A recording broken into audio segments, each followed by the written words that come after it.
Null is defined as having or being associated with the value 0.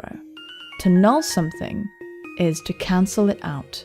Pokemon Sun and Moon has brought many interesting new things to the franchise, including the enigmatic synthetic Pokemon Type Null. My name is Anima, and today I'm going to explore the various parts and the hidden meanings behind this chimera. There's not that much information out yet, but we can glean a lot from analysing these descriptions. We already touched on the definition of null in the beginning, meaning nothing, 0 actually, which can be deceiving given that this Pokemon is made up of so many parts. The shapes of its front and hind legs are clearly different. The reason is that Type Null was constructed to synthesize the strengths of various Pokemon, enabling it to adapt to any situation. Type Null was made with a purpose. I'm going to propose that it was meant to defeat the Ultra Beasts, all-powerful creatures that are feared by Pokemon and humanity. UB-01 is said to constantly change shapes, and UB-02 has 2 separate forms. Adapting to any situation is especially important when your enemy is able to change form. Adaptation means to adjust to new conditions, to be prepared for change or danger. Type Null has to be able to throw out scissors against paper and then change to rock when the next big pair of shears comes to town. It has to cancel its opponent out. It has to nullify them, using the arsenal of various Pokemon. It looks like a chimera, or even a griffin. I wouldn't be surprised if it ultimately ended up breathing fire or something.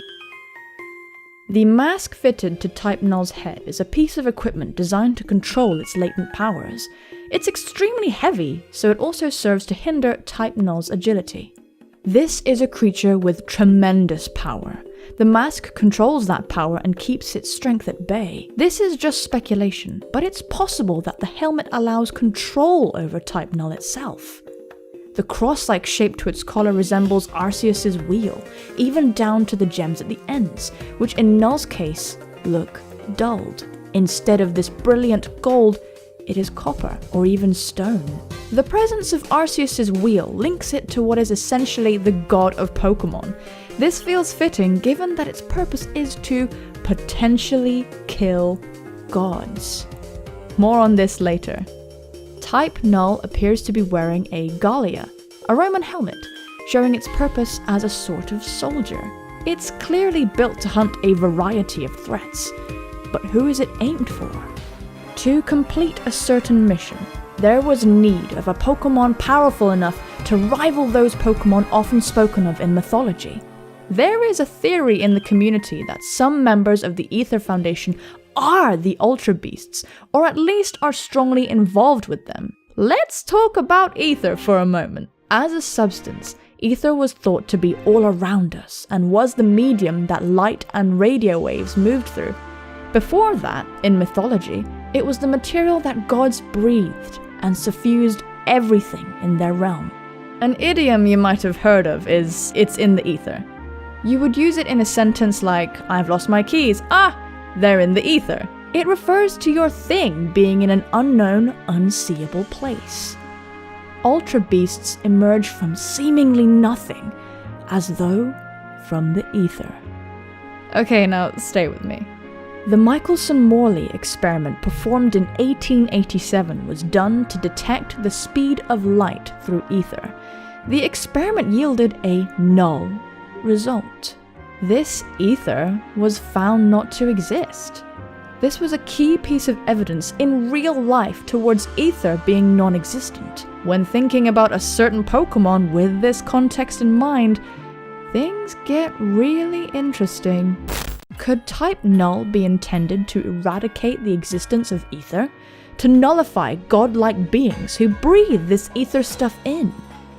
Is this Pokemon intended to draw a parallel between the Michelson-Morley experiment, exposing the Aether Foundation for the fictitious, corrupt thing that it is? Additionally, Team Skall and the Aether Foundation are opposed.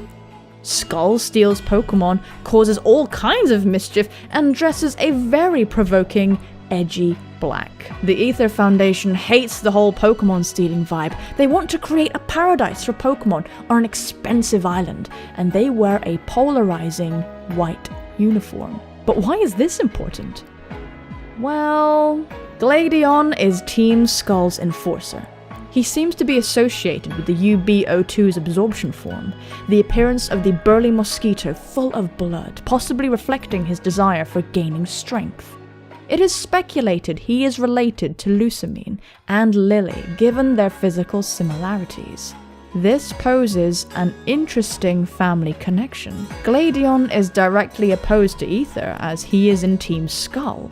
He may have stolen Type Null, perhaps in a bid to prove himself worthy of Team Skall and to have a defense against the Ultra Beasts. Could Gladion's and Null's goals completely align? What if Gladion is an Ultra Beast? Is he fighting his instincts in favor of what he believes is right? Who made Type Null? Given what we know, it's possible that the Aether Foundation made it. They have the money and the know-how. Could it be that Aether wants to study Ultra Beasts for the good of mankind, and that Type Null was created as a safety measure in case it all went to hell? If that's the situation, maybe Gladion tried to reason with Aether and was powerless to put a stop to their research. Thus he craves strength, and who better to align with than pure destruction in human form?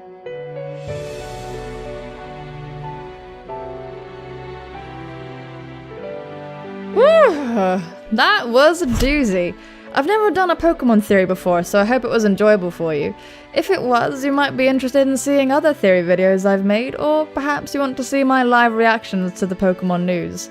I'm a huge Pokemon fan, and so excited for Pokemon Sun and Moon. I'm considering Let's Playing it on my channel, actually. Cause that's what I do, I'm a Let's Pooper. So if that sounds like your cup of tea, then hit subscribe so you'll know when my videos go live. Want to talk about theories with your friends or strangers on the internet? Share this video and get the conversation started. After that, you might want to check out what the rest of my channel has to offer. If you like what you see, make sure you subscribe so we can hang out. Thank you so much for watching. Leave me your thoughts in the comments, but absolutely most importantly, take care of yourselves, and I will see you soon, my friends.